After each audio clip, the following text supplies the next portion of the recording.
Since 1987, napunta ako sa Pasig. Pumasok ako as a boy sa isang garments. Tumagal ako ng almost 18 years. Doon ko nakilala yung misis ko na nung time na yun, may sakit na yung misis ko. Diagnose sa kanya ng doktor niya sa lung center is pungo sa baga. Kahit anong try niya lang ng mga synthetic drug, hindi siya napapagaling. Nag-abroad, naging full-time sa church. Yun yung mga naging work ko. Pagbalik ko sa galing Saudi, may sakit ako. Noong 2011, napunta ako sa Santay as a driver ng isa sa mga director natin. Yung manugang niya mismo ang kumulit sa akin para bilhin yung package nila na Santay Barley.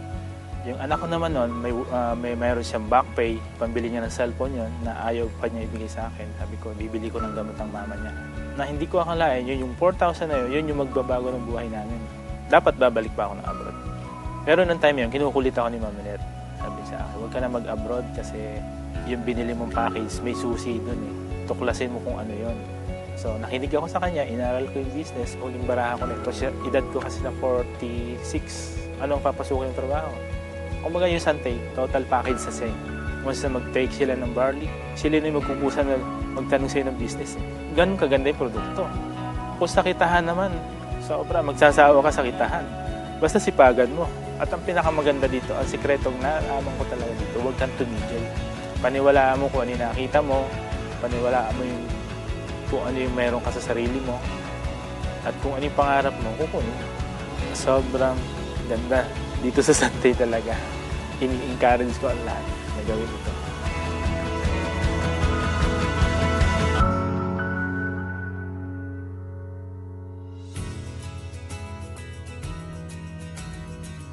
Ako si Giovanni Flores, taga Mindanao. Noong 4th year high school ako, namasukan ako bilang tagaluto sa bakery ng uncle ko. Gusto ko talaga mag-aral ng kolehiyo. So dahil sa mahirap ang pamilya namin, kinaral ko na lang yung bakery. Almost 8 years ko pong ginagawa yung trabaho na yun. Nag-join ko ako sa kumpanya na to dahil po sa produkto. Yung papa ko kasi nag-bedridden almost 1 month kasi nasira yung kidney niya. Dahil po sa barley, 1 week lang po, nakatayo yung papa ko. So doon ko nakikita na maganda talaga yung produkto. Sabi nang nag-invite sa akin si Upline Gabi, itry mo yung negosyo. Ginawa ko itong part-time almost 1 year and 2 months. Nag-attend ako ng mga trainings, kasi yung mga magulang ko, tutol talaga dito eh. Mabubuhay naman kami doon sa lugar namin kasi meron kaming 7 hektarya ng lupa. No? I believe na kung ano man ang buhay ko ngayon, yan ang decision ko 5 years ago. Kung hindi ako mag-Santay, hindi ako makasakay ng eroplano kasi first time ko lahat eh. Mayroon na akong bahay at lupa, mga gadgets na pinapangarap ko dati, nakabili ako ng sasakyan, cash po yun. Dream ko din dati na gusto ako mag-abroad kasi maraming pera. So dito sa Santay, nagpunta kami ng abroad na hindi nagtrabaho, na masya lang. Huwag na kayong magduda pa sa kumpanya, sa marketing plan, sa product. Kasi ako po ang living testimony, ordinary person, naging extraordinary.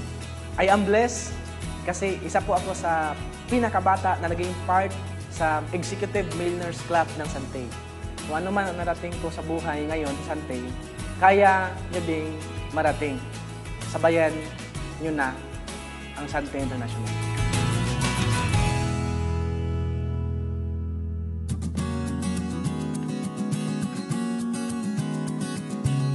Kala ko nun, pagka masipag ka, kayaman ka na talaga, asenso buhay mo. Hanggang sa nagkaroon ng retrenchment sa trabaho namin, ngayon 2009 yun. Tapos, nung dumating yung 2010, na-diagnose yung misis ko ng breast cancer. Pagdating ng 2011, umuwi siya kay Lord. 3 yung anak ko na maliliit pa. So, sabi ko na lang, Lord, ikaw ang nagbigay sa akin ng mga anak na to. So, bigyan mo ko ng pagkakakita para mabuhay ko to. Dumating yung isang kaibigan sa bahay. Sabi niya, bro, may business tayo. Sabi ko, kailangan ko yan. Magdadamo tayo. Nako, sabi ko, delikado tayo dyan. Nung nalaman ko, totoo palang damo. Barley grass nga pala. Nabanggit niya sa akin, network marketing yan. So, pagkaalam ko, network marketing, kakausap ka ng mga tao, di ba? Magbebenta ka, so on and so forth. Sabi, paano ko magagawa yan? Bantay bata ako. Nagawa ko siya online. Sa bahay lang. So, ganda ako, pinost ko sa Facebook, yung mga gumaling, like si April Boy Regino, di ba? Gumaling ng prostate cancer, diabetes, high blood. So, sabi ko, ang daming tao may sakit na ganyan. tapos sa Sulit, sa YouTube. So after 3 months, medyo kumikita na ako. Naka-hire na ako ng kasambahay. So after 2 years, nagkaroon na ako ng Montero, sports car. Ay, hindi ko hinagap din sa sarili ko yan na magkakaroon ako niyan. Kasi 14 years akong empleyado, bisikletang bulok, hindi ako makabili. Kasi yung sweldo ko na 15, pambayad ng 30. Sweldo ko na 30, pambayad ng puro utang. Kahit sino ka, parang movie lang yan eh. Pwede mong gawin to at pwede kang umisenso. Depende yan sa paniniwala mo. Kasi nagawa namin, nagawa nung iba. Ang sabi ko nga, nagawa nung iba, bakit hindi ko kaya? Kaya kung ako sa'yo, tuwing ka na, usap tayo.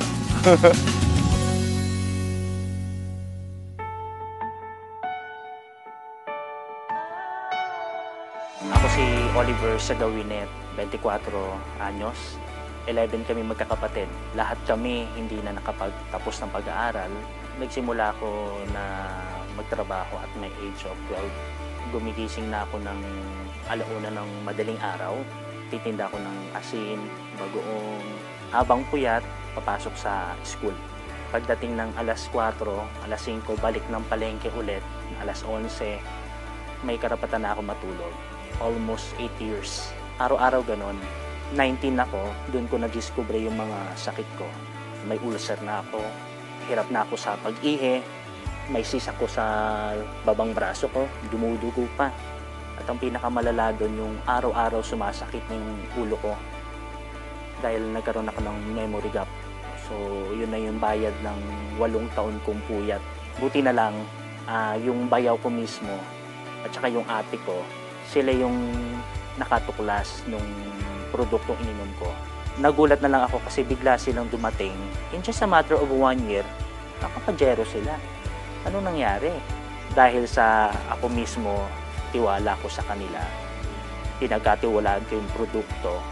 And yung pinaka-negosyo mismo, inintroduce sa akin. Sa akin parang milagro eh. In just a matter of how many months lang. Nagulat ako kasi talagang lahat ng problema ko sa katawan natulungan. Dahil sa Sante, nabigyan ako ng bagong buhay. Na-transform ako as a total package talaga. And 100% pwede rin mangyari sa'yo.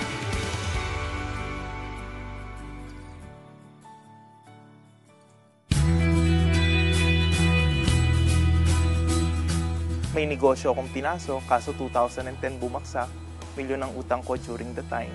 Wala naman akong daytime job. So wala akong inaasahang sasahurin kinsenas katapusan. And then may nanay pa akong pinapagamot. I have to spend 12,000 a week para sa dialysis niya.